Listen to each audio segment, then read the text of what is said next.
How'd you want to start off, Mr. Boobles?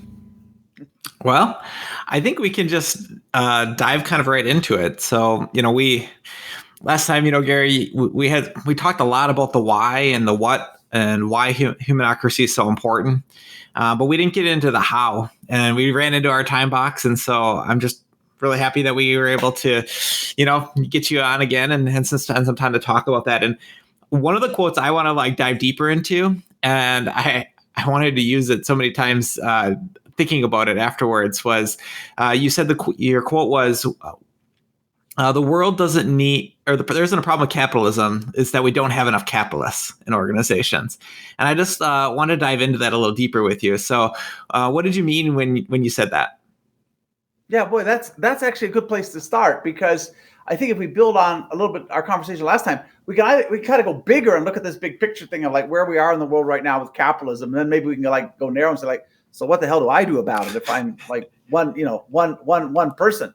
But yeah, if you think about it, there are a lot of angry people out there right now, and perhaps justifiably so.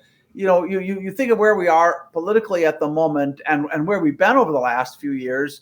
A lot of very disenchanted, disaffected people put Trump in power, back in 2016. A lot of people that were kind of the victims of deindustrialization in the Midwest and so on, as America's manufacturing got hollowed out in many cases. And then on the left, you have a lot of young people, college grads, stuck in gig economy jobs who seem eager to give socialism another chance. And it's not just here. We think about this as being this is all the American angst, and we're divided, and everybody's angry at each other. But if you look around the world, you saw the UK pull itself apart over Brexit. About 17 million people in Britain said no, we don't want to be under the thumb of the EU anymore. And another group said, well, yeah, but we still need the protection and that bigger umbrella on the world stage. You look at the yellow jacket protesters in France, the 5-star movement in Italy. I mean, around the world, whether you're left or right, I think there's a deep sense, and the polls bear this out. People believe the system is not working for them. I just saw a poll. I think even since we talked, this was across 28 countries, and 56 of the people, percent of the people were polled said that capitalism now does more harm than good.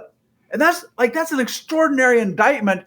And it's not clear, if it's not capitalism, guys, what's the alternative, right? I mean, socialism, I'm afraid, just doesn't have a lot going for it. It's a wonderful idea, but if you look practically in the world, where is this really working? It's hard to find it. So I think we have to honor the fact that people are kind of really angry and really frustrated, and unpack that. And I think when you unpack it, there's kind of two pieces of that. One is people feel, and maybe rightly so, probably rightly so, that big companies, big organizations today have too much power, and maybe we can come back and talk about how we ended up there, because I think that's mostly true. But they also feel not only do they have too much power and have probably corrupted the political process, but they also feel that they as individuals have too little influence and too little power, and most particularly, they feel that they're not sharing in the wealth creation that's happened over the last few decades, and I think that's a fair thing. I mean, if you look at the actual data, investors, the investor class, CEOs, they've done really, really well. More and more of GDP is ending up in profits and going to investors and to the people at top of companies. If you look at ordinary people and their incomes, they've been flat to declining. We know that most of the new jobs that were created over the last decade or two were pretty crappy jobs. There's a wonderful new piece of research called the Jobs Quality Index. Anybody can Google this. And they measure kind of the ratio of higher paying versus lower paying jobs. And most of the jobs we're creating right now are lower paying jobs, sad to say. So you've seen your income flatten out. You've seen that decline. You see that a lot of these jobs are not very good. We know that for every generation since the Second World War, with each successive generation, the number of people getting into the middle class, the number of young people getting in the middle class has gone down. So it isn't hard to conclude maybe this really isn't working for us. And big companies have too much power. I have too little influence. And I'm not even sure that my kids are going to be able to have the same kind of life that I had. So that's the problem. And maybe you guys want to talk about that for a moment and tell me how you're seeing it. But then maybe we can dig into like, well, they're so what? What do we do? Yeah, I mean, I think like going back to organizations, you have a really good point in your book where you talk about like, hey, we can go buy cars, buy houses, buy different things in the marketplace, but we can't buy a $300 office chair when ours is falling apart, or a new desk or a computer or something like that. And so people don't have that autonomy within an organization to even make those types of purchases. Or we'd have multiple sources of ways to get money, in an organization when we have an idea. We're not willing to make a bunch of small bets. And so there aren't capitalists inside of organizations. And the reason why the economy has worked in the past when we had a lot of capitalisms is that everybody wants to do better for themselves, right? They have the autonomy to make those decisions, and they can work hard and to get to that, get that goal that they're striving for. What are your thoughts? I think that's true. Even if you look at the recent protests and Black Lives Matter, I mean, when you boil all of this down, as human beings, we're really after some very simple things. We want dignity. We want to feel that we matter as human beings and that our work matters. We want opportunity. We like to see a path that allows us to grow, to learn, that we can move ahead, our families can move ahead. And then we want equity. We want to believe that there's some fair way that the rewards get distributed in society.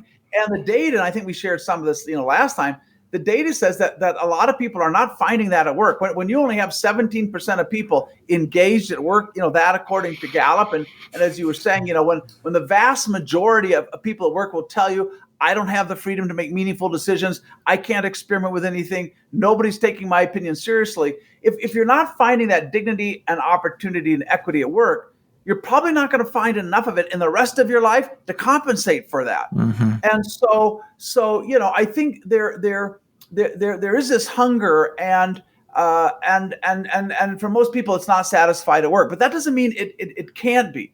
The companies that we profile, some of the companies that we profile in our book Humanocracy, what you're seeing them doing is really creating a league of owners. So I think I talked about Haier, the Chinese company, the world's largest appliance maker. They own GE appliances in here in North America. But they divided a huge company, 60,000 people in China, into 4,000 little micro enterprises. And these little businesses, so you can work out the size, right? It's 15 or 20 people in each of these little businesses. They have a little business that's making dorm room refrigerators. Another little internal business that's selling design skills. Another one that's doing R&D. Another one that's selling HR skills. So all of these little micro enterprises that sell their services to others, that contract back and forth internally. But in every one of those little units, you are guaranteed, that team, you're guaranteed 3 freedoms. You have the freedom to set your own strategy. Where are we going? What do we make? What do we do? What do we sell? You have the freedom to hire, fire, and organize yourself, your roles as you see fit. And then you have the freedom to distribute rewards. And each of these little units, they have very ambitious goals. The base pay is not very high. But if you meet those goals, you can multiply your income many times over. And you also have the opportunity of investing your own money in that little business. And again, when you meet certain targets, you get a dividend on that investment. So, it was the darndest thing when I was, when I got to know Haier, and I've been following them for a long time and helping them here and there, you end up with here's this company in China that is maybe the most capitalistic company in the world, where every single person there is a micropreneur, if you want. And you find these people are energetic and they're excited and they feel like they're building their own thing, because, most of us, we want to wake up every day feeling like I'm working on something that's mine or ours, not something that's theirs. And what's cool is that whether it's Haier in Japan, there's some companies in the US that are doing the same thing, but that you can actually create this environment where everybody is a capitalist. Yeah, I love this conversation. This is going exactly where I was hoping it was going to go. But I heard a few stats that kind of just blew my mind away just a few days ago, in fact. And they were talking about inequality, but specifically about African Americans. At the time of the Emancipation Proclamation, when Lincoln freed the slaves, blacks accounted for, or African Americans accounted for 0.5% of the value in the U.S. economy. Today, they account for 1%. And that number alone just blew my mind. I'm not really good with dates, but let's say about the last 100 years or so, that they have only been able to double up to 1%. That something inherently in that doesn't feel right. The other thing was, since we've entered in this recession at best, depression at worst, the income of middle to lower Americans is currently at about, I think it's roughly 23% is what it's down. But middle and upper class is actually up 2% on average. And that's a pretty noticeable difference in not just the amount to pay, but how this recession is hitting different classes differently. And so I feel like this all kind of ties back to what you were just talking about here with, where's the incentive for us to be trying harder, and how is the system as it is today? It clearly it isn't equal, and not to say it should be equal in output, but it should be equal in the opportunity to better yourself, equal in the ability to get a share of the results of what the outcome is. But clearly, it's not right now. Yeah, I think that's totally correct. And, it is hard if I work in an organization and I have a CEO or somebody else who's telling me, people are our most important asset. And I see like a 300 or 400 to 1 differential between the pay at the top and the pay at the bottom. It's pretty hard for me to take that seriously. Yeah. Right. And so, I think the frustration is justified. In many ways over the last 30 or 40 years, African-American families have been moving backwards, not forwards. Now, the good news is before the coronavirus, we had the highest levels of Black employment like ever in the United States.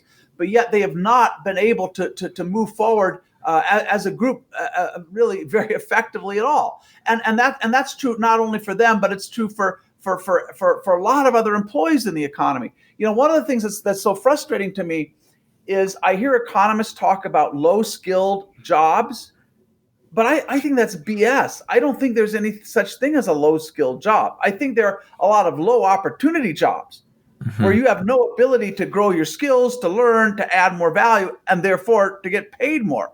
And these organizations that are really empowering people on the front lines, that are turning them into kind of micropreneurs, what you find is those organizations are way more profitable, they're growing faster, and they pay above the average. And they pay above the average not because they're like generous, they pay above the average because their people are creating more value. I think I mentioned last time this amazing steel company, Nucor, where blue collar employees can make, they're buying equipment for tens of thousands of dollars without asking anybody's permission. Every one of these small teams that are working in the mills, their compensation is based on them raising output, building a more profitable business, and that shows up literally like the next week in their paycheck as they make the business more profitable. And you have blue collar employees there who are going out, meeting with customers, solving technical problems in steel making. And I asked the just retired CEO of Nucor, John Ferriola, I said, you guys are the most innovative steel company in the world, and yet you have no R&D department. How does that work? He said, what do you mean? We got 20,000 people in our R&D department. And he said, and it's interesting the way they think about people, because I think it comes back to that very starting assumption you have. So at Nucor, what they'll say is, we build people, not steel. And he said, we could take 99% of the people out there in the population, mostly there in small rural America where you see their plants. So we can take 99% of the people. They want to work hard. They want to make life better for their families. They want to learn something. They want the joy of growing. We can take those people, and in the right conditions, they are going to thrive. And so, we tend to blame all of this on global competition, on automation, and all these things that are somehow outside, our control. But what the evidence says is that we are utilizing a tiny fraction of the initiative and the imagination of people at work in the United States. You see that in this data from the Bureau of Labor Statistics that says 70% of jobs require little or no originality. I mean, that's like mind-blowing. Like, how did we end up there? How do you just assume that somebody, and I think a lot of this is a kind of a bureaucratic prejudice, or is a prejudice of credentialism, right? If you have a degree and you have certifications and so on, and you look at somebody that doesn't, you automatically assume they're low skilled. Like, why? Go to YouTube and tell me how much of the amazing stuff you see on YouTube right now was created by somebody who went to the USC film school, right? Or like has some other like whatever, like or went through a journalism program or something. And so it doesn't mean that credentials don't matter, but yeah, I think there's this vast kind of bureaucratic prejudice that says, it's still that overhang of this notion that the thinkers are at the top and the doers are at the bottom. Yeah. And, you really can't expect these people to do much. And of course, when you don't give them the skills and you don't give them the freedom and you don't teach them how to think like entrepreneurs, and then they don't do much, then you turn around and say, yeah, like we told you, right? They just don't have much to add here. It's like, no, that was a self-fulfilling prophecy, right? Lock somebody in a closet and then, they're not going to do very much. And then you come back at the end and they say, you accomplished nothing. Like, yeah, you idiot, you put me in the closet. So. Yeah, a lot of times when I'm working with organizations, they'll give the autonomy to employees and say, oh, you can make decisions and maybe you can start helping with strategy and, maybe they'll even make like the P&Ls transparent, but then they have a real hard time sharing that upside. And they're like, they're not quite ready yet for that.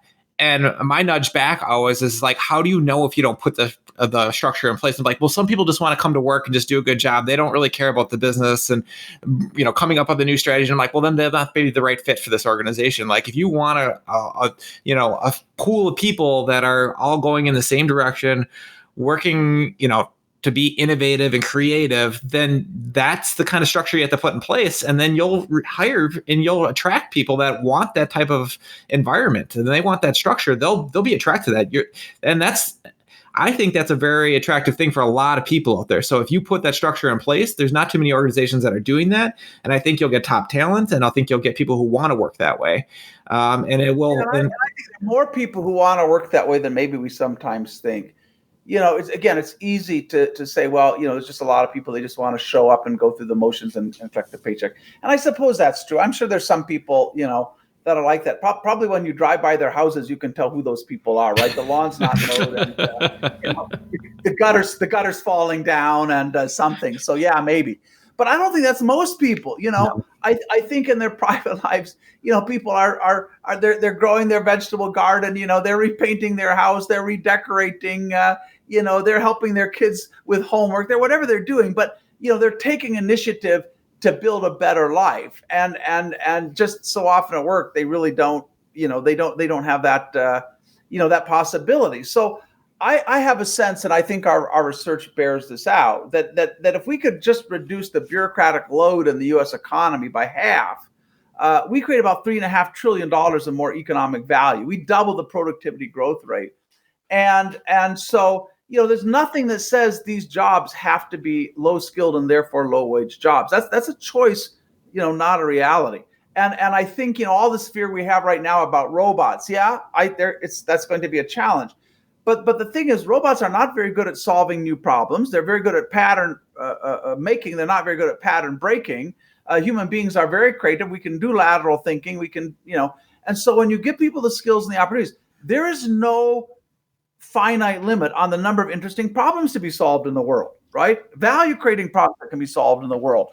There's probably a limit on the number of routine tasks that can be done. And so that's great. Let's robots do those because we don't want to do those anyway. But the idea that anybody now who is doing a mundane job that might be done by a robot is so stupid that like there's nothing else they can do. The evidence doesn't bear that out. Now, let me tell you my little personal story. The first time this really hit me was when I was a young guy at the University of Michigan, late 1970s, and I was seeing the U.S. car industry get beaten up by the Japanese. And it took a long time for people to figure out what was going on. But the shortest possible story of what happened there was Toyota and their competitors in Japan learned how to take people with 8 or 10 or 12 years of education and teach them how to be sophisticated problem solvers. So they were taking, high school educated people, their employees in Japan, and teaching them statistical process control, Pareto analysis, giving them the right to stop a production line when they see a quality problem to go fix it. So Toyota employees generate about 2 million improvement ideas a year. And I looked at that and I said, the problem, why is Detroit losing? Why is the American car industry losing? It's not subsidies and it's not the cost of capital. It's that you guys have a 100-year-old prejudice about what people can do, and you've not invested in them, and you are not, Toyota has less capital. They were smaller at the time, whatever, but they were getting way more ideas per capita than the U.S. auto industry. That's a choice. That's not like some global competitive force that we're defending, where we're defenseless. So how do you get started doing that in your organization? Like, let's just say you're not in the C-suite and, you want more capitalists in your organization. You want to be able to make more decisions. You want that upside. How do you get started? I think one way to get started is if you have any influence at all. And let me start there, and then we could talk about, well, what if you don't? What if you're an intern, right? What if you have like nothing? But let's assume that you're first line supervisor, you're a little unit manager, but you have a little bit of authority. I think the first step is to start to give it away, right? Because we can all complain about the people are sitting on top of us and how constrained we feel we don't have these freedoms. But what am I doing to increase that in the people I lead? And so you think about every day, like what are the small things? Maybe you have those people follow you, shadow you for a few days of work, and then you go back to your team and say, guys, what am I doing that you think you could do better? Or you ask them, where do you feel you don't have the information you need to really be creative and add value? What more do you need to know about the business, who our customers are, how we're serving them for you? Because you can't add value unless you have basic information. Or you might say, where do you feel you'd like to get some more business training? What's very interesting in virtually all of these companies who are creating this more entrepreneurial culture, they spend a lot of effort teaching people right on the front lines how to think about the business. So they're teaching them how to read the P&L and what drives the economics and what drives customer success. So you say, hey, can I create some space and time for you guys just to get a little smarter and get some basic business thinking skills? You might say, well, the staff meetings I have over the next month with my peers, rather than me going, you go and you represent me and you learn what's going on there and you take that bigger role. So it's quite interesting when you look at the Gallup data, managers are even less engaged than employees because they're getting it from both ends. And the fact is, most managers do not enjoy micromanaging others. That's I don't know any people who like get off on that.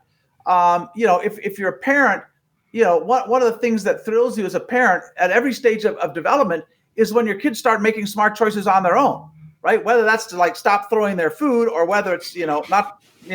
And so that's success as a parent when you can remove some of those guidelines and your kids start to make wise, intelligent choices on their own. So it's an extraordinarily rewarding thing as a leader to start giving other people that information, that authority, that power, and watching them grow. And then you have time to work on things that are probably more interesting to you. So I would say that's like number one. I think number two is to be conscious when you get pulled back into the bureaucratic bullshit of your own organization. Because, bureaucracy kind of makes assholes of us all. And, you end up padding budgets and you kind of are sucking up to your boss. And, you try to hang on to authority you should give away. And you don't think about the human impact of your decisions. So another thing you can do is, and we lay out all these typical behaviors in the book. There's like an inventory of them. Go to your team and say, guys, when do you see me behaving this way? Call me on this. Because that's I don't want to be that person. And so I think that combination of being more authentic with them, giving away some of your authority, and starting to insulate your team from all the bureaucratic BS around them gives them the chance to start to add more value and do more. Ask them what would you change? What ideas do you have for improvement here? And find a tiny little bit of budget to help them run some experiments and try to make things better. When we were working with Adidas in North America, and we did a very interesting project with them. But one of the ideas, just people in one small unit came up with, and they said, why don't we have crowdfunding inside Adidas? And everybody said, well, that's a stupid idea. They said, we're going to go try it in our own little team. I think about 60 people in an e-commerce business. And they just did the simplest little experiment. They said, okay, we'll give everybody $150 out of our budget to invest in any idea they think is interesting. They put up a big whiteboard. They said, if you have an idea, some little project you think we should fund, put it up there. Just write it out. Doesn't have to be fancy. Put it up there. And then if you'd like to give some of your $150, put that on a little sticky, put it against the idea. Like they did this with almost no money. And suddenly you have people think hey, my ideas matter. And we have some control over and so a little bit you start to kind of, flatten the pyramid and so on. So I think you have to start with who you are and where you are, and not wait. If you wait for the bureaucrats to kind of empower you or uninstall bureaucracy, I think it can be a long wait. Mm-hmm. So you got to start with where you are. And what I think you'll find happens, and I could give you some examples of where exactly this has happened. When you start this, even if it's completely grassroots, when people see your team is more excited, when they see you producing better results, when they just see the positive vibe, other people are going to want to do this. They say, hey, Sue, what are you doing? Hey, Mark, what's going on here? How do we get a piece of this? But I think you have to start where you are. Mm-hmm. I love that. I just want to tell a quick story. So there's a friend of ours, and he was a VP at a large financial company, and he just got promoted. And then his boss came to him a day after he got promoted and said, hey, the previous person didn't give the performance, evaluations and the bonuses for last year. You need to do that by the end of today. And he's like, what? Like, I don't even know these people. So what he did is he just brought them into a room, said, here's the number I have to distribute. You guys figure out how you're going to do it. I'll be back in an hour. And he left and came back. And to his surprise, everybody had their salary written on the whiteboard. And they had decided to give all the money to one young lady because she was getting compensated way lower than everybody else. And he's like, wait, stop. This is an issue. I'll take care of that.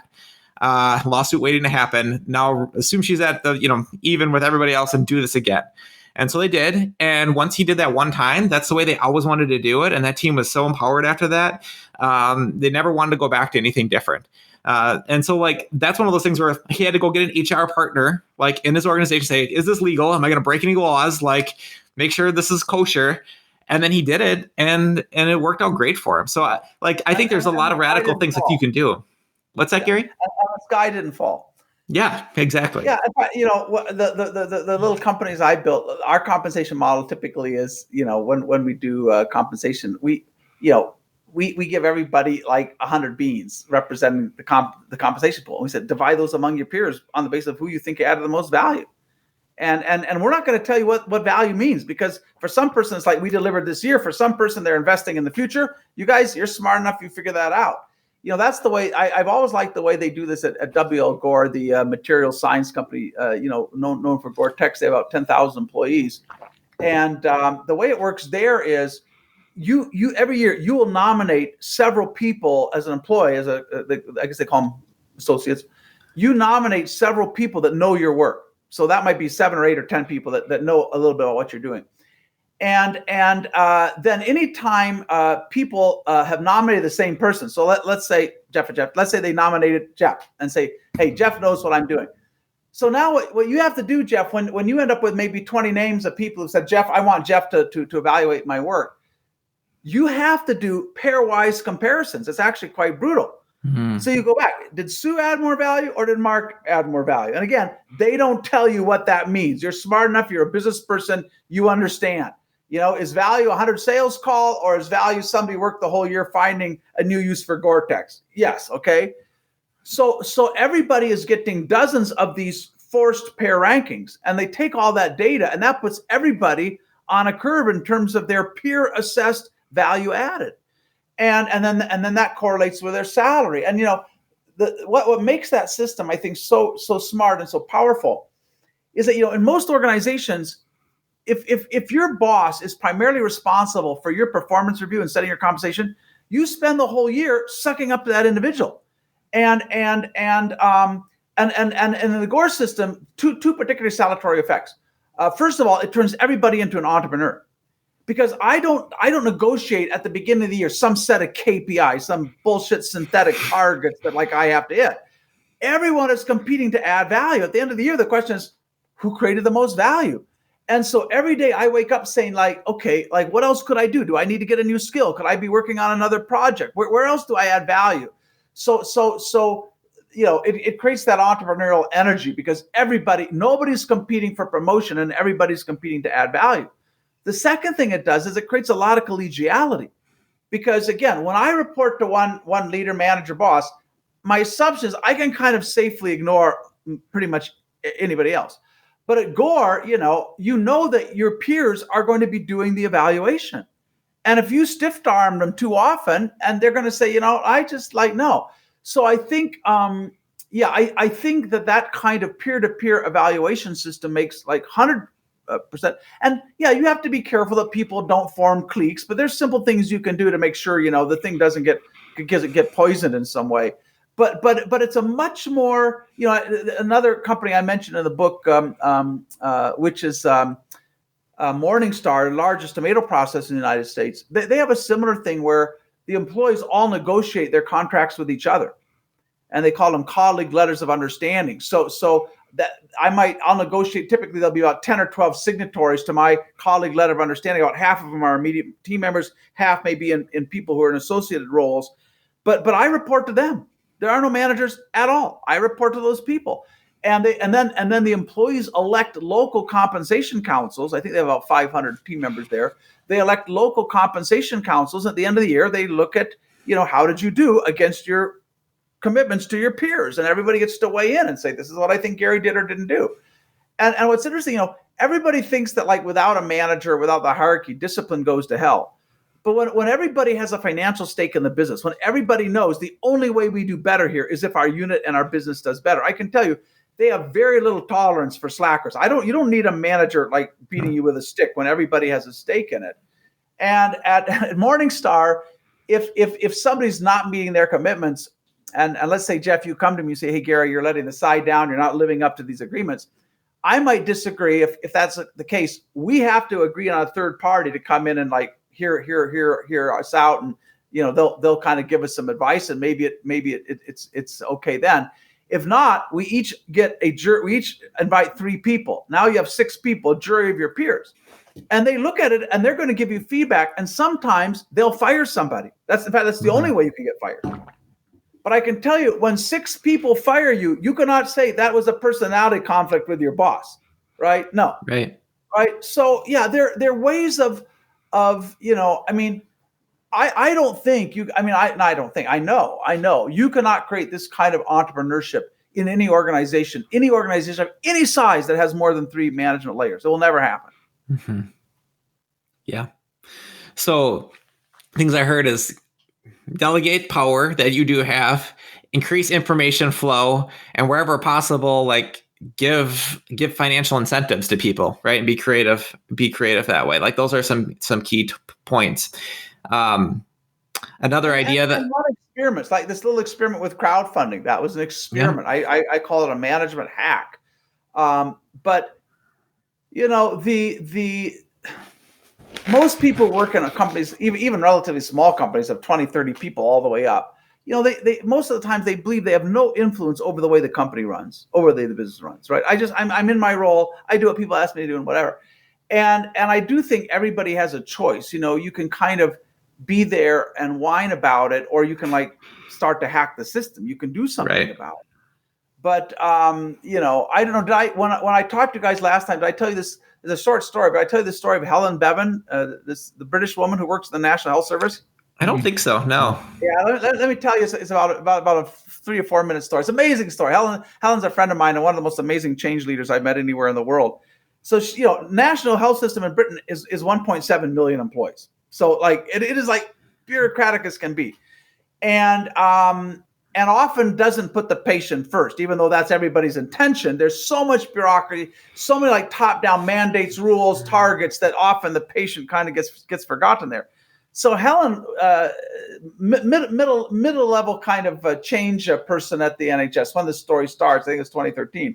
So she's sitting one evening with a bunch of young doctors, residents, and so on, and they're just like they're so frustrated by how much time they're spending doing paperwork and not really taking care of patients, and how all the stuff that gets in their way. So they cooked up this little thing that came to be called Change Day, and it was the simplest possible idea. They said, what if we put up a little website and a little form, and we asked people across the NHS to pledge one thing they could do to improve patient care, that they could do in their job and there with no permissions, no more budget. What could you do? So they put that thing up. They were going to run this little thing for 90 days. They were hoping to get 65,000 pledges because that was the 65th birthday of the NHS. By the time they were done, they had 187,000 pledges. The next year, they had 800,000 pledges. And in that, she didn't ask permission of a single person to do that. like nobody. She just said, let's put up a little website. Let's go viral. Let's use every email list, Twitter, everything we have. Let's just go out and tell people, hey, if you care about patient care, here's what you can do. Make a pledge. And so it became the single biggest change program in the history of the NHS. That was one person who said, I refuse to be helpless. I'm not going to think like an employee. I'm going to think like an activist. And, we give quite a few tips in the book. The thing is, historically, we thought about the channels of communication in companies as mostly being vertical, but now they're mostly horizontal. Everybody's connected, right? Everybody's connected. So you say, how do you use that connection? Well, get a conversation started. Go out to whatever list you have across your whole company. And, this takes a little bit of guts, but okay. Go out and ask all your just put it up there. Like, guys, what kind of stupid rules do you see that is interfering with our ability to do the right thing for customers? Right? Where do we have, where are our staff groups being unhelpful? What are the decisions we can't make that we need to be able to make? So today you can start these conversations. There are a lot of people who are very frustrated about the lack of empowerment and too much bureaucracy. But until a few people start talking about it and saying, guys, let's talk about this, let's address it. And that's what I've learned. It's very easy for leaders to kind of slap somebody down when it's one person going up to your boss. The boss says, I'm busy, I don't have time. I mean, they're not even mean. They're just literally, I don't have time. What can I do? And so go away. But when you connect, when you start to go horizontal and you got 20 or 30 people and they're all tweeting and they're all on the same social site, whether you use Slack or whatever you use, and you got a conversation started, then it's much harder for anybody to stop that. And that's how you start a movement. That's how you say, guys, it has to be better. We need more empowerment. We need less bureaucracy. Here's some of our ideas. But if you just sit there and stew by yourself, nothing happens. Mm-hmm. So I want to take a little bit of a left turn here, maybe. And one of the things that was always going on in the back of my head, and even in our last conversation, so going on in the back of my head when I was reading the book through the last conversation is I don't feel like we can get away with talking so much about bureaucracy and not talking about government itself. And so I'd love to hear your thoughts on that, because I have this idea, and I think it's that the government is essentially in the same place that our organizations are right now, in that so many of our organizations are understanding and going through a digital transformation. We have so completely changed the way that we interface with organizations in general because of technology and the pace of change, like we talked about last time with the supernova. And I feel like government is in the same place, but we don't really make that connection. We're like, oh, our government actually has to be going through a digital transformation because of the amount of change, because of how people are interfacing with it. But we're not there yet. And I feel like, at least in the US, the big disruption right now is vote by mail, right? Absentee ballots. I feel like that is just one little sliver of this digital transformation that we're on the precipice of with big government, but we're not making that connection. So I was just kind of curious, what's your thoughts on from both of you would be on that? Agree. And I would take even a step back. So I think digital is a tool. I don't think it's digital transformation per se, although that's been a very effective tool for changing industries. I think what's behind it, and we've seen this now going on over about the last 20 years at least. But digital has certainly been a big force in this. Basically, every industry is being reinvented from the customer backwards. So, rather than from the producer looking out and saying, this is how I distribute, and this is my business model, and this is what I do, and like I said, that's what newcomers do, right? They look at a complicated industry, say gee, what if you rethought this entirely from the perspective of the customer, which often the incumbents haven't done in 50 years. And so that's how you end up with an Airbnb. That's how you end up with Alipay and mobile payments in China. That's how you end up with a PayPal here, and so on. As you take, and then of course you're asking, how does digital technology make it easier, faster, more customized, more immediate, and all of those benefits that brings. And but most of that work of reinventing the customer experience has happened with new companies. Right, it's happened with companies that have challenged the old guard, and what's interesting is, right now for most of the big consulting companies around the world, their number one like product is digital transformation. And it's kind of ironic because digital is not very hard. Nobody's going to get a Nobel Prize for this. Even AI is not that, it's not that complicated. Google like you to think it is, but I can tell you it's not. And so it's not like there's some great mystery. So how did almost every incumbent on the planet get caught behind? Why is this a surprise to them? Well, because it challenged the fundamental assumptions they have about how they reach their customer, right? When you go to a digital world, what's the difference between a newspaper or magazine and a television channel, right? Almost none. It's just a way of getting information to people. So I think, in the market system, there's an enormous financial incentive for people to continually ask, how do we serve the customer better? That incentive is almost entirely absent in government. The one place you do find it is in the military. And it's not by accident that the military has been really smart about how they're thinking about technology, because like their soldiers' lives are at stake on this. But in general, ask yourself, how is your experience with the DMV different than your experience with Amazon, right? And so I think the deeper problem there, it's not so much about digital as it is about how do you take these great government hulking bureaucracies, how do you break them down into smaller teams? How do you have employees that literally have their salaries at stake? What does it take to get them waking up every morning and thinking about what their net promoter score is doing? What does it take them to be eagerly reading all the customer feedback, doing all the sentiment analysis and understanding like where exactly could our experience be better? So I think, one of the reasons that people are probably frustrated with government and often have kind of lost faith in government is because, they see government not being anywhere near as responsive as the companies they use and trust every day. Mm-hmm.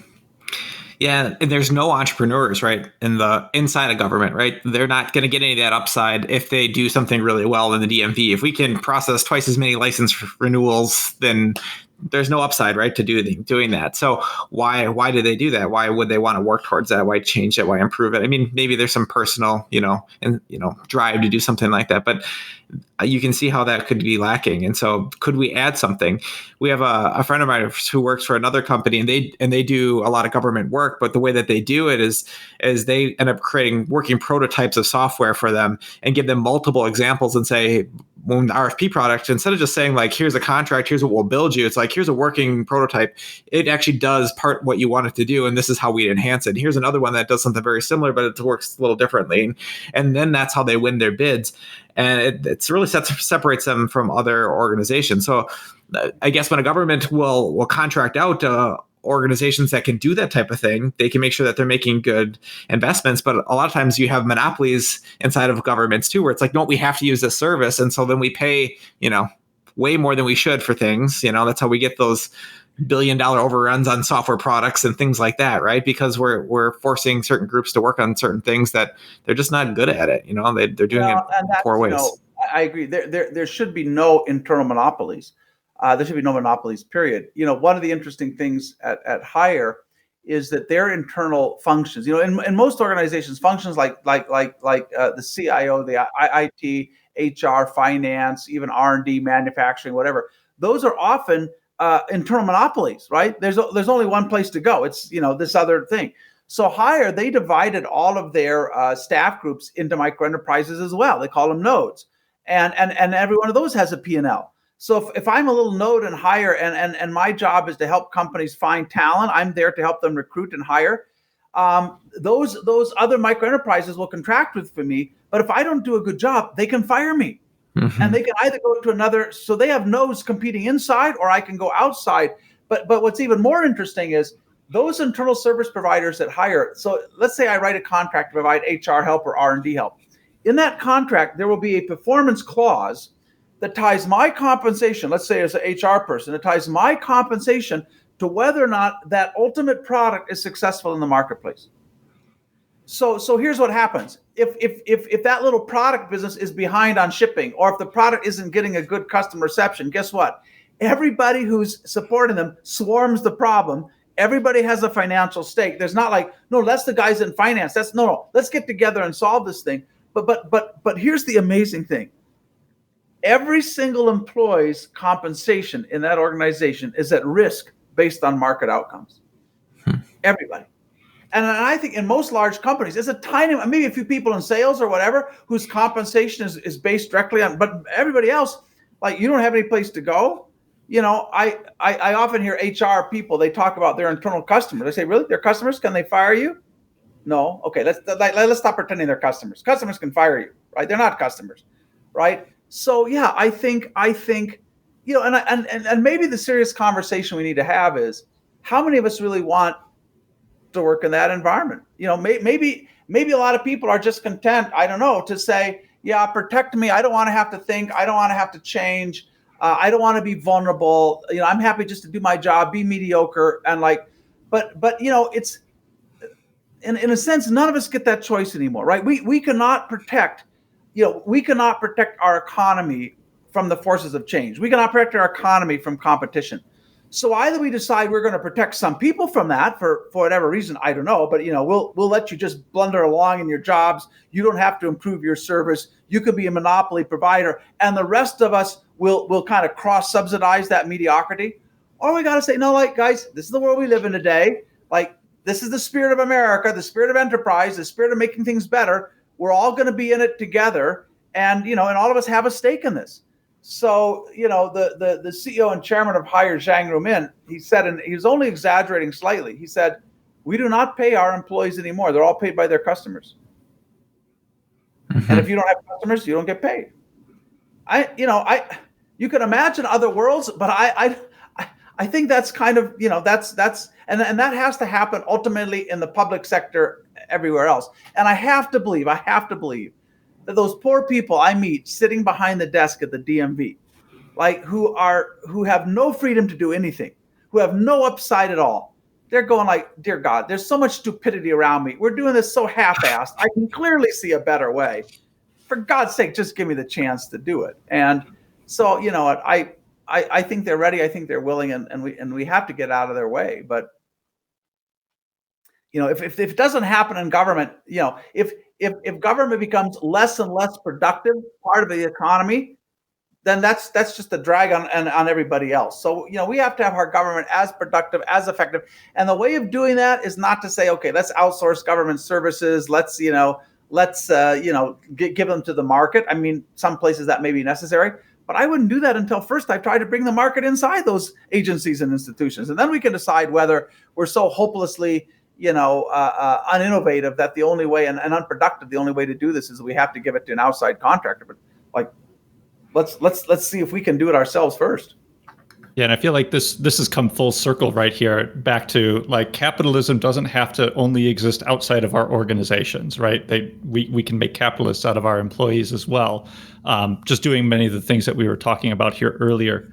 Another question there were a few questions that I just really wanted to write down and throw at you. So I got one more here though, and it's kind of related, but I have a hypothesis to this, or maybe just a guess would be a better word. But why do you feel like we're having to rediscover people in today's organizations?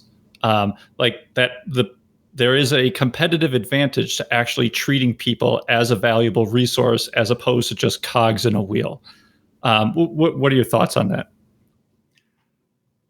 Wow, I think that is the core question. And I guess I think there's two answers to that. First is, you said, why do we have to rediscover? I'm not sure we've ever discovered it.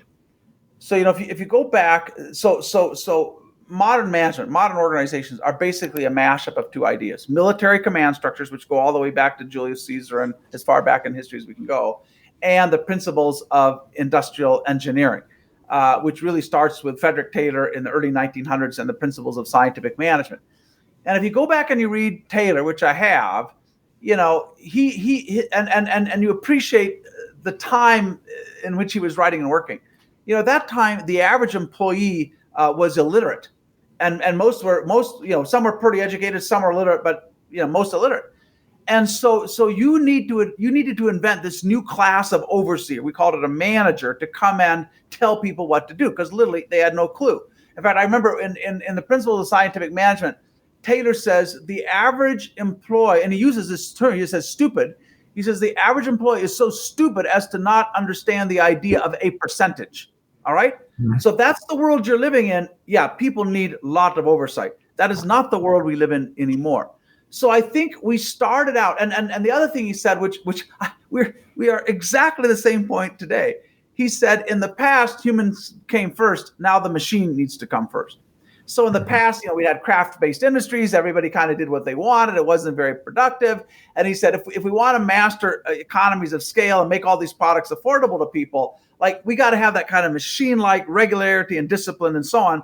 So now people have to serve machines. And of course, here we are today, 100-some years later, talking about robots and AI and so on. I don't think we've ever escaped that legacy. I don't think we've ever escaped that sense that the institution comes first. It hires people, it tells them what to do, and that they're kind of an instrument in the organization. And that's why you see, you talked earlier about this kind of the stupidity of the employee who can buy a house but can't buy an office chair, right? I mean, there is like no logical way of saying how that could be true, except that is the history. We've just lived with that. And it's like people who lived for 100 years with slavery and didn't say, like, this is wrong, right? We've just lived with that. I'll give you an example. You'll probably remember a couple of years ago, United had this big PR disaster when they had to make room for some pilots on a full plane, and they couldn't volunteer, and they dragged a guy off the plane and bloodied him up, and it went viral, and so on and so on. And they did a typical review of what went wrong. And obviously the people that day at the gate didn't have the freedom to come up with a more creative solution. They were capped out. You could offer whatever, $800 to get somebody to give up their seat, but you couldn't offer $2,000. And so several months later, somebody was interviewing the United CEO, a guy named Oscar Munoz at the time. And they said, so what was the problem? And this is, I'll give you as close to exact quote as I can, but he said this: we realized we've not given our staff the procedures, the rules, the regulations, listen to this, that would allow them to exercise their judgment. And I'm thinking wait, we haven't given the rules, the regulations, the procedures to use their judgment. I said, those are the opposite of judgment. But I think for a lot of leaders, the idea that your organization's future rests on the capacity of ordinary human beings to use their judgment is too scary to contemplate. I was talking to the guy, Jim Hagemann Schnabe. He was the co-CEO of SAP, the big global software company, and now he's the non-exec chairman of both Maersk, world's biggest shipping company, and Siemens in Germany. And he said when he left SAP, the company had 50,000 KPIs, 50,000 different discrete performance targets. And you think what is the arrogance behind that? The arrogance is that some of us at the top can deconstruct success, can model this out. We can give people all these highly detailed targets as if we really know what drives value, in the United States with that particular customer group at that particular time. We'll give them all these targets and then hope that aggregates back up to success, which it doesn't. But all of these things betray that same. I'll give you one other example, then I'll stop. But I tell you, this just make me gag. I was reading something. This was in one of the most illustrious business magazines in the world.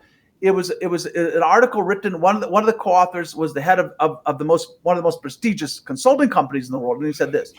He said the CEO, the CFO, and the head of HR will look at the future, consider the big picture, plot the course, while everyone else has their heads buried in operations. Like all the intelligence is at the top. That's just manifestly not true. So I think if you ask why are we still struggling with this, it's because for most of us it has ever been thus, and it's very hard. So that's the first reason. It's just a habit. I think the second reason is, when we appointed all those managers, and then we had managers of managers, and the managers of and so on, and you have an organization that is basically built as an administrative aristocracy with layers of larger and larger administrative a scope, because in most organizations it's your head count. When you get a certain head count, then we add another layer and so on. So we created these organizations. A Fortune 500 average has 8 layers. We created these organizations where the way you get ahead is you build a fiefdom and you compete for promotion and you take a bigger job and you go from VP to SVP and so on. And so then one day you tell people, guys, we're going to go to completely flat organization. Like, how many people are up for that? When Hire made this jump and they divided their company up into micro enterprises, they redeployed 12,000 middle managers. Those jobs don't exist anymore and they will never exist again, because why do I need them? Now, they didn't fire most of those people. Most of them went to work in those little micro enterprises. But I can tell you, if you look at the history of all these attempts to kind of beat back bureaucracy and why they failed, and I think we're going to succeed this time, I honestly do. But if you go back through history, the reason they failed was the empire struck back, right? It's very hard asking people with power to give it away.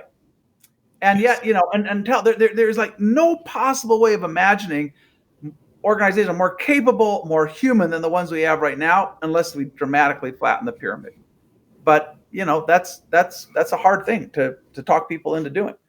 And that's kind of another conversation about how you get started. But one way you get started, as we said, is you give yours away. You become the exemplar and you start to do that. Because in the companies that have done this, as I said, everybody's job gets better. It's scary in the moment. How do I give my authority away? What's going to happen to me? We're changing the game. The game is no more about sucking up, defending my turf. It's now about adding real value, being a great mentor, being a real leader rather than like an administrative cog. That's a scary thing, but everybody's job gets better when you start to make that jump. And we tell the story in the book of Michelin, the big French tire company. They started that just by going. They have thousands of supervisors around the world. It's a huge company and dozens of big plants. They found 38 frontline supervisors who said, we're willing to run a year-long experience in giving our power away. And their teams did so extraordinarily well. Those leaders had so much more fun in their jobs that the thing went from being a few of these little demonstrator teams. After a year, they had entire plants and plant managers raising their hands and saying, like, how do we do this? This seems like the right thing to do. So, you don't have to wait for it to start at the top. It doesn't have to see, but if you don't start to push on this, nothing happens. So you just told that story about how when Hire redistributed people, all the middle managers kind of went back into different roles, and there are a couple other stories you told in the book where the same thing happened. So do you think that in order to make this happen, when you're going through this transition period, that you need to have job safety but not role safety? Like your role is going to change. You're not going to be a middle manager anymore. We'll get rid of those layers, but people need to have the psychological safety that they're still going to have a job, or they're going to resist it, or they're going to find a way to, My view is like we're not going to leave the wounded behind, right? I mean, not everybody, I think, succeeds in this migration, but everybody needs to have the chance. So yeah, I don't think you can guarantee job security over the long term, but I think what you can certainly say is, listen, this is going to be difficult. It takes a lot of skill changes, and we're gonna mentor you. We're gonna help you. But yeah, you got a year to figure this thing out, and that has to be the way it is. And I think what you'll find, this is what my experience tells me. If you look at these layers of managers, what you tend to find is this: about a third of them never wanted to be a manager in the first place. But like somebody leaves and we say, Jeff, like, I'm sorry, but somebody has to do this. Will you step up and like run the sales team? Just as like, all right, yeah, okay. Or it's the only way to make more money or get that upside that they're looking for. It's like, I'm already doing the work, so I might as well do it. Right? Yeah, it's the only way to move up. So they did it. Let's say there's a big group that did it reluctantly, right? And they'd rather be doing whatever they were doing before. There's another group that I'm afraid actually does kind of get off on the whole, like, my word is law, and they like people sucking up to them. Let's be honest. And as human beings, we're wired to want power, and we have to be careful of that. And there's some people that's just kind of a thing. I think that's about a third. So about a third that are very reluctantly, a third like kind of that thing. And then I think there's another third that are genuine leaders. They'll be leaders anywhere, title, not title. They will just make things happen. And so, in that transition, typically the folks who are natural leaders are going to do extraordinarily well wherever you put them. The ones that, maybe were reluctant leaders, you give them the chance, see if they want to do this or go back into a more, technical role. And the others, frankly, you want them to like vote themselves out, right? They're just like, that's not going to be helpful to you long term. But the point you made there, Jeff, is so important. Eric Schmidt at Google has made a big point of this as well. Is that when he was leading Google, is that there's something incredibly destructive if your pay scale primarily is an index of administrative capability and not innovation or real leadership or something else. Mm-hmm. And so what you find in most of these companies is the whole compensation thing has been completely separated from like the hierarchy. Even at Gore, the teams at Gore do elect their leaders. So every team has a leader and the teams kind of choose their leader. But often when they do this peer-based salary review, the leader of the team is not the highest compensated person in the team. They didn't add the most value. Now, if that goes on for a few years, then you're probably going to have a new team leader, right? Because like, why are you whatever? But yeah, and again, it's an artifact of last 100 years, and when managerial skills were scarce, right? And that was the most 100 years ago, that was the most valuable skill in any organization. People could wrangle other people. Now, maybe the most valuable thing is your data scientist or, your web engineer or an R&D person or a customer. I mean, who knows? But it's unlikely, we're still rewarding administrative expertise as if that is a differentiated value creator. And in most companies, it is not. Yeah. And because, back to your point of like management equals control. Like if you boil down the definition of the world, it's control. So if you have that administrative responsibility and then the control to say, nope, and I'm going to get the highest salary, it's hard to give that up when you're the one that controls that. So you can kind of see how we got here. It does take some courageous leaders to, stop the cycle and change that. I know one other topic I wanted us to get to was open strategy from last time, and how does that start, and how do you get that? How do you start that within your organizations? What's your experience with that? So, yeah, I can't remember exactly where we were on that, but let me preface it, and let's take a couple minutes on it. I think the first thing, around strategy, I started, my career, I was a strategy person, and I only got into all this human stuff later when I realized, like, if you don't have that thing right, strategy doesn't make any difference. But I think, the thing today, you start with a few propositions. And one is that the most important thing about any strategy is how it's different from every other strategy. You can't make money with something that is you're not going to out Google. Nobody's going to out Apple. Like, they got their thing. They do it extremely well. If you want to be successful, you got to have. So that's like number one. Then you say, okay, if we need a differentiated strategy, then we need to start with new insights, right? You can't build a differentiated strategy if you have all the same thinking about customers, markets, competitors as everybody else does. So that means, if I need new insights, I'm probably going to need to be looking in new places and talking to new people. But the folks who built the old strategy are probably not the ones to build the new one. One of the stories we tell in our book, and I saw this close up in various roles I had.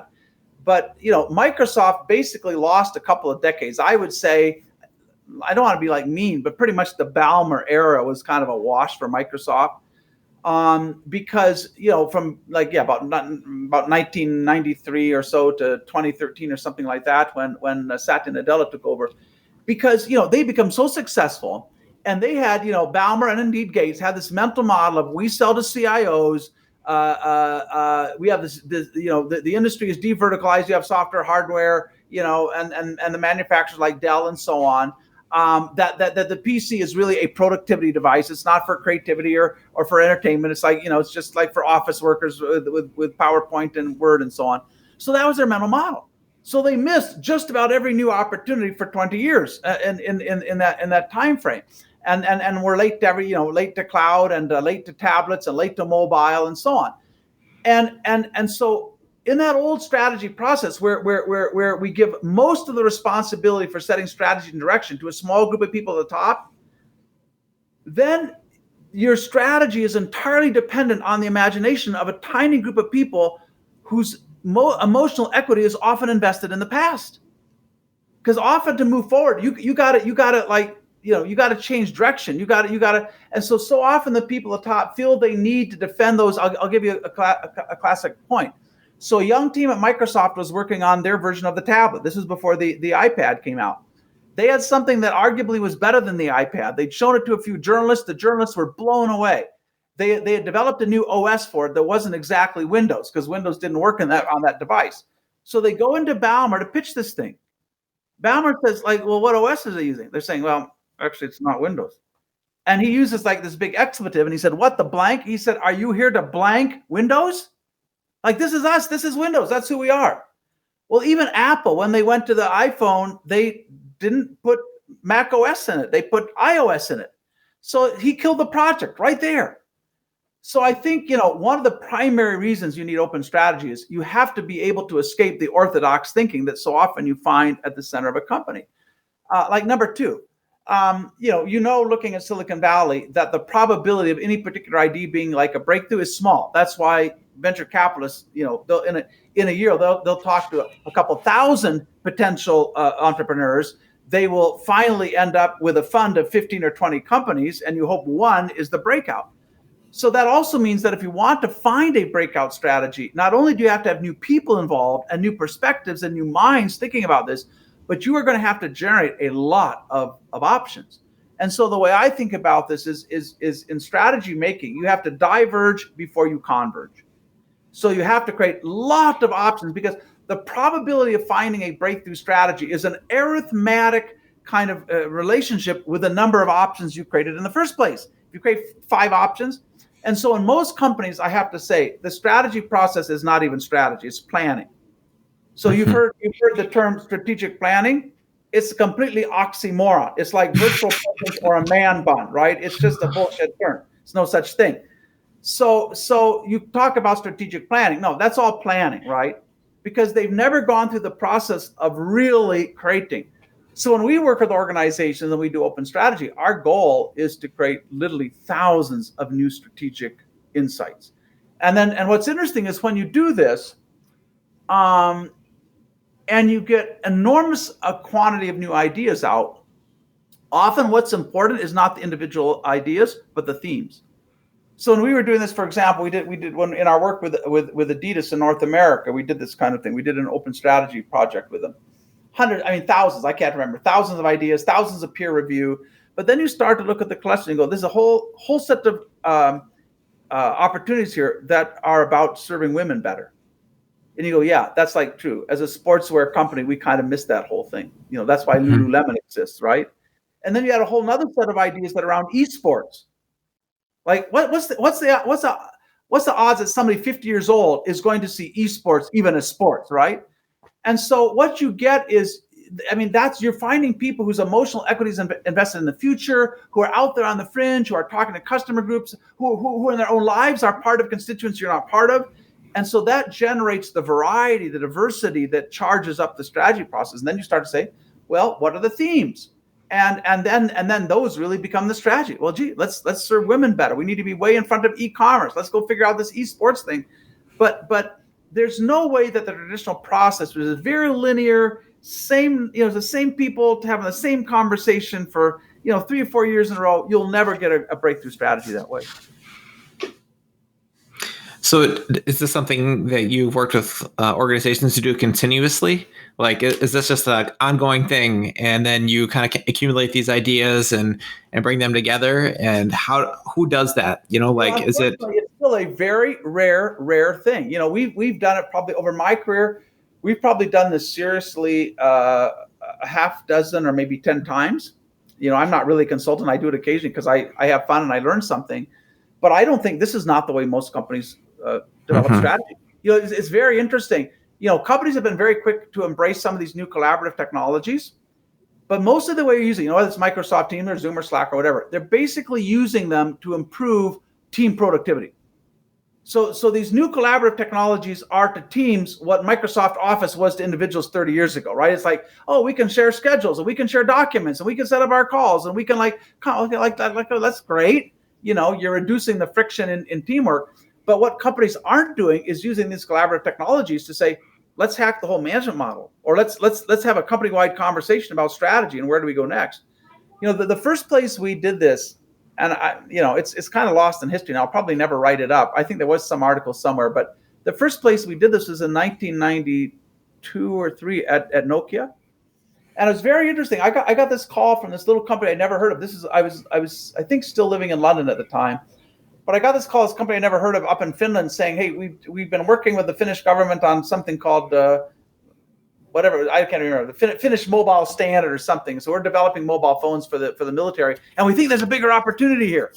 And this will become GSM, right? The other major, one of the major cell phone systems in the world. So Nokia calls and they say, we want to beat Motorola. At that time, the number one mobile phone company in the world, basically invented it, very well-respected company. So I go up to Finland, I say, guys, your aspirations are admirable, but you're not going to beat Motorola by being Motorola. Like, they've been at this, they invented this, they're super, super good. We got to change the rules. So they said, how do we do that? So we got together, and I don't remember the number of people, but it was hundreds of people at Nokia, and some of them weren't even in this business. They were making televisions and tires and whatever the hell. But we got this group of people together, and we said, let's try to do a few things. Let's ask ourselves, what are the dogmas? What are the orthodoxies that Microsoft has? Like, what's their locked-in thinking?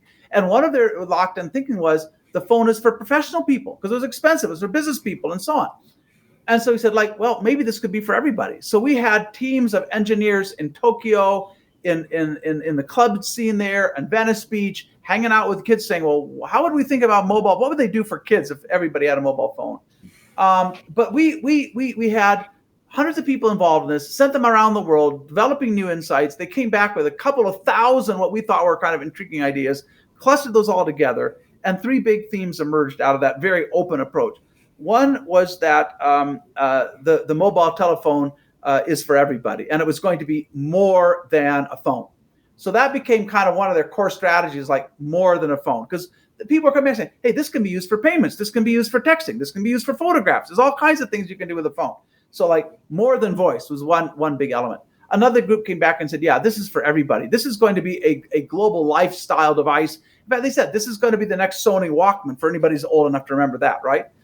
And then the third group came back in a much more kind of technical business perspective and said, a third set of themes that came out of all these thousands of ideas was, hey, this industry is going to take off like crazy. And the people who win are going to be able to go to the telco operators around the world and give them a ready-built system they can just stand up. So Nokia was investing in network equipment. They had the handsets. They could go to AT&T, whoever it was, and say, bing, here we go. You're up and running. And so three like these incredible insights about how to win. And sitting in a room with all these guys, somebody, I can't remember who, said, the mobile phone will become the remote control for life. That was 1993, the remote control. That was 14 years before the iPhone. And so all those young people that I was working with at the time at Microsoft, I remember at Nokia, I remember their names. They were, on average, they were in their early 30s. Problem was, they built this beautiful strategy with enormous depth behind it, because you end up with these themes, but for every theme, you have all these ideas that people generate. You can start to say, let's do this first and second and third. You're just running like a machine, and you exploited all of this collective imagination passion. So all these people become extraordinarily rich, and they go from being 30 years old to 40 years old to 50 years old, and guess what? They never do it again. They never go back and reinvent themselves. And so they become the new Motorola, and then that gives a chance for the next Apple. And likely somebody's going to do this to Apple at some point. So I think that was the first time we did an open strategy initiative. But it really hit me that the only way you find a breakthrough strategy is you just have more ideas than anybody else, and you try them. And it's the same thing of something like the iPhone. They did more failed prototypes. It was not like suddenly they emerged on this thing and go like, wow, that's brilliant.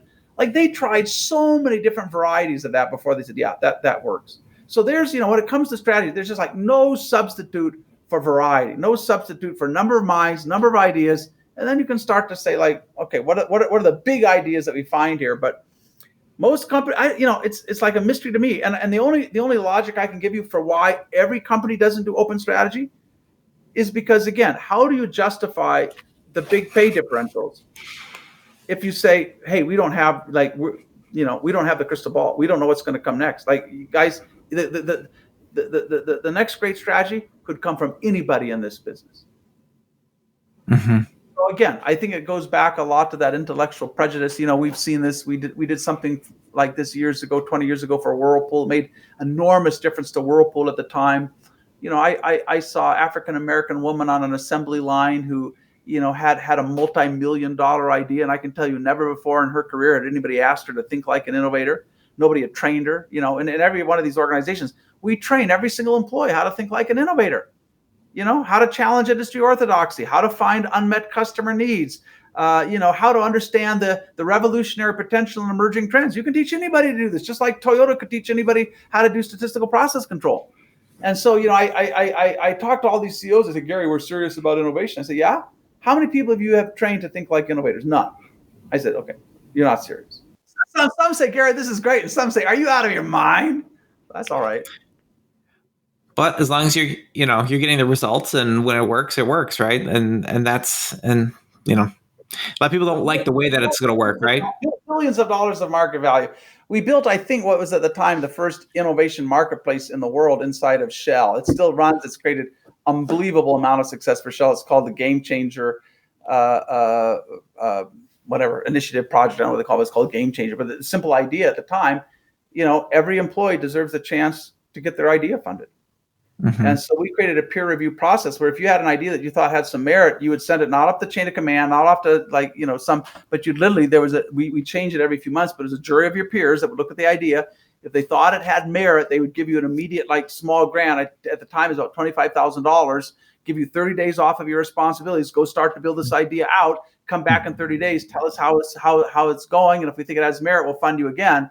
But and if you think about it, this is the way Silicon Valley works. It's the way venture capital works. If you're an entrepreneur today, there are a lot of places to go for funds. You can go to, you can get it crowdsourced. You can go to all kinds of angel investors. You can go to VC firms. But in most organizations, there's still one place to go for funding, and that's up the chain of command. And it's like the dumbest thing possible. It's like if we said let's only have one VC company in the world, and we'll just have one super brilliant. We'll have Elon Musk run the world's only VC company, and that would be idiotic. And yet that's how it works in most companies. There's not, back to our argument about capitalism. Capitalism means there's multiple sources of funding. Soviet Union means one person gets to decide what projects go ahead, right? So the irony is you have these large organizations who at least, CEOs will say that they are happy to be to be in market economies. And yet when you look inside of those companies, they look much more like a command economy than a market economy, the way they work internally. Well, Gary, this has been a great podcast. And thanks for coming back and chatting with us again for a second time and getting into the hows of how you implement humanocracy in organizations. So I guess anything, I know your book just came out a couple days ago. Anything else you want to plug? No, it's not so much a plug because it's free. But what I will say is that anybody who buys a book right now, but I think you have to probably do it through our website. But we put up a free e-course. It's about 4.5 hours of instructional content plus videos from a lot of the people I've talked about, like Zhang Rumin at Hire and others, the CEO of New Course. So a whole bunch of video with the world's most crazy management renegades. A ton of tools that really tells you how to build your hack and start wherever you are. It's all free. So if you go to hackmyorg.humanocracy or just go to humanocracy.com, you'll see it there. But if you really want to get started, you can take the course with your team. It's free. I mean, you buy a book and then it's free. And help yourself. Awesome.